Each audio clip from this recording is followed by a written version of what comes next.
Hey guys, it's Kay from KS Anonymous, and I am back today with another episode of r/TreeLaw. Really quickly before we get started, something that has literally nothing to do with anything.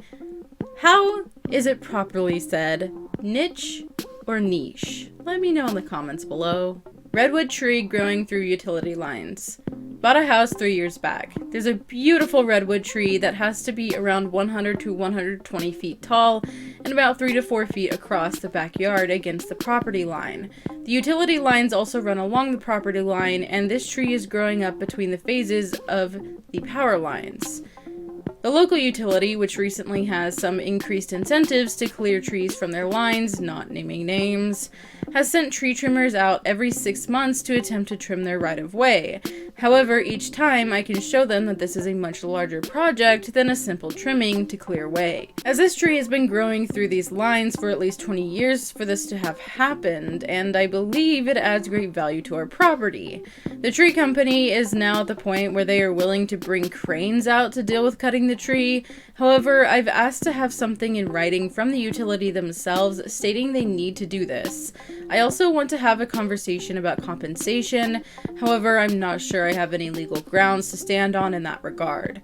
Does anyone have any thoughts on how this may play out or any advice? Thanks. What happens to the tree depends on the easement the power company has. It is entirely possible they are trimming the tree to avoid their other option of removing it completely due to the cost involved. Survey, find out what is yours and what is theirs, and go from there. Research the possibility of having the lines moved if they have no easement. If they do have easement, look into having it professionally thinned so it is off the lines and still looks half decent when they are done. There is no way to trim the tree. The trunk is physically growing between the 3 power lines. It would have to be cut to 1/3 its current height, which I would imagine would kill the tree. Just remove the tree and be done with it. Where I live, the company will take off half the top, e.g. left half, of a tree over their lines. Looks ridiculous. Yeah, it probably looks about as ridiculous as the tree in my backyard. Yeah, it looks pretty interesting now because the leaves are now all gone and you can see all these crazy little branches that popped out of the trunk that we cut. Yeah, it's interesting. Developer trenched through roots of 100-foot cedar tree on my property without permission or permits. What should I be doing about this? Water bottle for scale of cut root. The sitch. The developer built a house in the property next door. This summer, I had a single 15-minute conversation with him about the possibility of him removing a power pole on that property, which supplies power to my house, and instead running the lines underground. I gave him my contact number so we could discuss details. 5 months later, my sister wakes up and 2 guys are trenching our front yard. The trench goes just past the tree, which is a huge old cedar, a good 12-foot circumference on the trunk, maybe bigger. I've contacted a lawyer. I contacted the city, which is how I found out that he didn't even have a permit for the work. I told him to stop all work until we have written agreements. It's been suggested that I get an arborist to evaluate the tree, including providing an evaluation of it. Am I missing anything? What should I be thinking of? This is in Washington State. This happened in late November. I got a friend arborist to look who said the tree would probably be okay, but we wouldn't know for sure for 1 to 3 years. I'm wondering if anyone has dealt with this kind of future uncertainty. Circumference, not diameter, lol. I received the report from the developer's forestry consultant who said that the damage to the roots had changed the likelihood of it falling from low to moderate, and suggested it was up to the homeowner whether to have it removed. I feel torn on whether to have it removed. Police report for the trespass and criminal damage. I think it may be too late for this. This occurred in late November. I only just found out about this up today. Generally, you have a year and a day to file a misdemeanor warrant. Was he planning to try to rerun the service for your house by himself? The power company is going to want to have a word with him about that. He told the power company that the work was going to happen, but when we came across the dudes trenching and told them to stop, he kept trying to get me to allow them to just lay the conduit so we can cover it up. But when I talked to the power company, they said that the trench is required to stay open until after they come inspect it. They usually get a call when a trench is going in so they can schedule an inspection by the following day, but no one had called about this one. My sense is that this guy spends a lot of time making mistakes, or having his subcontractors make mistakes, and then getting people to allow him to continue regardless. Maybe get a camera. If this guy is willing to just do whatever to your property to make a quick buck, I'd shudder to imagine what he'd do to keep making a quick buck. Could try to cover it up, etc. I work in electrical contracting. He was trying to get it in the ground and backfilled. Then afterwards, it would be too much hassle to make right and could just be signed off. Well done for stopping him. Thanks. This whole thing has been such a stress headache. I just wasn't expecting a guy who's such a big figure in local development to be such a skeezy cheapskate. But I guess that's how he got where he is. Apparently, during the walkthrough with his forestry consultant and my ex, he kept saying, "Well, we'd better get it in the ground because otherwise I'll have to move the pole over to the corner of the property and really cut the heck out of this tree." Why would the pole have to be moved? He put 2 houses on a lot, and the pole is basically in front of one of them now. I think either the city or energy company is requiring it to be moved, but I'm not certain on this. Have they been stopped for 2 months, or did you set up an agreement? Have you done anything since? No agreement yet. I told him to stop all work pertaining to my property immediately.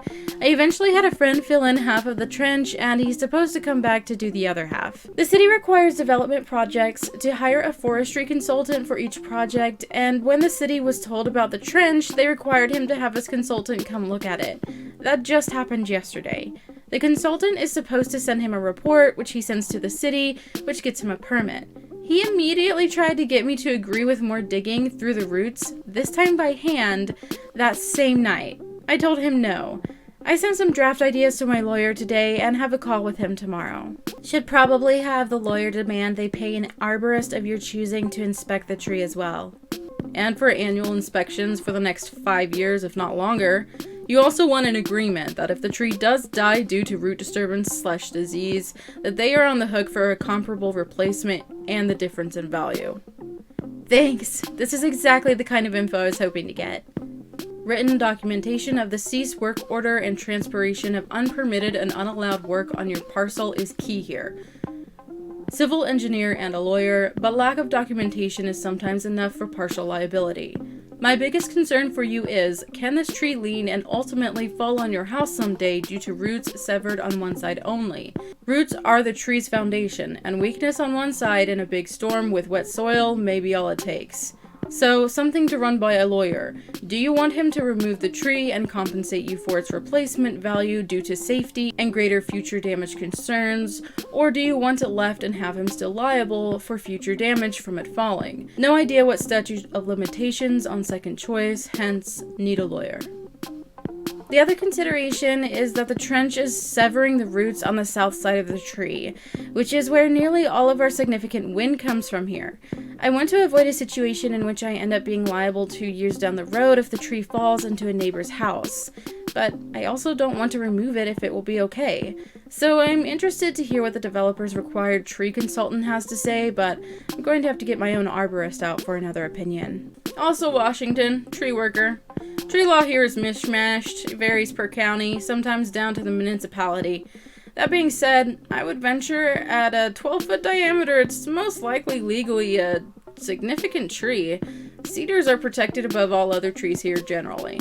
Someone put on Craigslist an 8-foot diameter, 150-foot tall western red they wanted removed for free, saying said person could keep. The mind-boggling audacity that it takes to think that is even remotely close to a fair trade.